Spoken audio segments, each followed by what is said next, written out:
This exam application tutorial is on the topic of limestone. The question for 6 marks: evaluate the advantages and disadvantages of limestone quarrying. So in other words, list at least 3 arguments supporting limestone quarrying and list at least 3 arguments against limestone quarrying. You can get these from this picture here. So firstly, let's look at the advantages of limestone quarrying. Limestone has many large-scale uses, such as for construction. Limestone is used to make cement, concrete and glass, so tied into this point. Limestone quarrying can bring money into the local economy because we can sell the limestone, and also it creates job opportunities.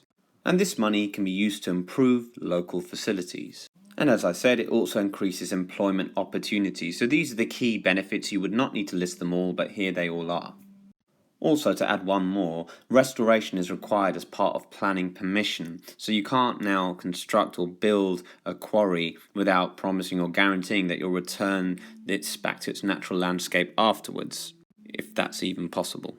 Now for the disadvantages. Quarrying relies on the use of explosives, you can see that here, and obviously this creates noise and atmospheric pollution as dust gets spread around the area.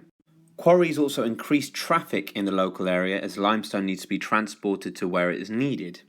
Limestone quarries can destroy natural habitats, and also they are regarded by many to be an eyesore. So there's loads of points to pick from here, just 3 on either side will do.